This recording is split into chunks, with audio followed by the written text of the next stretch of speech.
lugar, também fico muito feliz de estar aqui falando com vocês, um prazer meu. O meu interesse por história surgiu ainda em criança. Aí, questões muito antigas, eu comecei a gostar de história, eu acho que com uns 10, 11 anos de idade, especificamente da matéria, história, né? E aí depois, apesar disso, eu comecei a estudar, aqui entrei na faculdade de economia, aqui da USP, e depois de um ano continuei estudando economia, mas prestei outro vestibular e entrei no curso de história.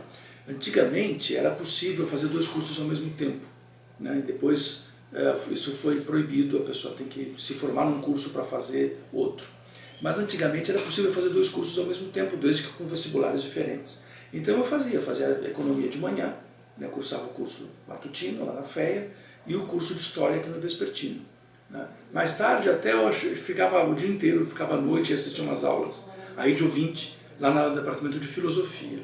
Então, eu entrei primeiro na economia, mas nunca perdi de vista a história. Meu interesse por história sempre foi muito forte, um prazer muito grande estudar história, nos vários aspectos, várias dimensões, várias épocas. Não tinha sei lá, um aspecto ou uma época antiga, medieval, moderna, que me agradasse mais. Eu gostava realmente muito de tudo isso.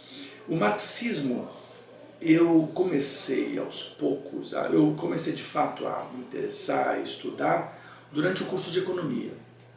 O curso de economia aqui na FEA, até hoje, e naquele tempo que eu estudava mais ainda, era um curso voltado para a teoria oficial, que chama de mainstream, né? Uma teoria, vamos dizer assim, neoclássica.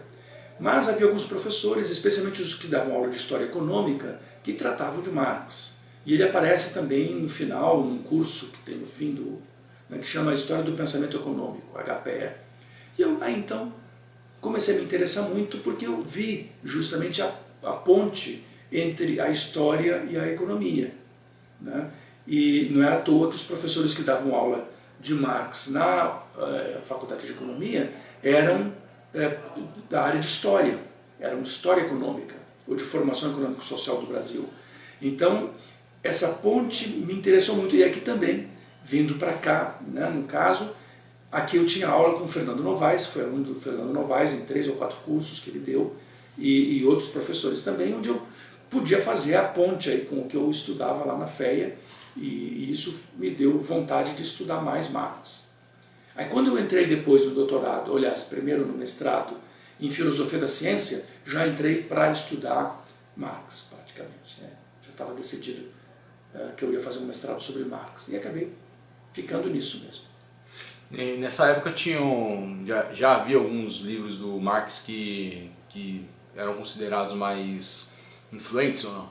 Sim, o Capital sempre foi um livro, a primeira tradução que a gente tem do Capital direto do alemão foi feito em 1967, ainda na ditadura. Apesar da ditadura, aí foi possível fazer a tradução para o primeiro centenário da publicação do livro 1 do Capital em 1967. Agora o livro fez 150 anos, né, o ano passado. Então quando ele fez 100, a editora, eu acho que era a Civilização Brasileira já naquela época, que então encarregou um tradutor lá, o Reginaldo Santana, de fazer a primeira tradução do alemão. Antes havia pedaços e traduzido via francês. Então o Capital sempre foi mais assim, mas se discutir em geral vários livros do Marx. O Manifesto Comunista talvez tenha sido mais influente entre os operários, sindicatos e o próprio Partido Comunista, né? Então o Manifesto, o 18 de Brumário, né? A crítica ao programa de Gotha, mas o Capital tem uma posição especial, sempre teve.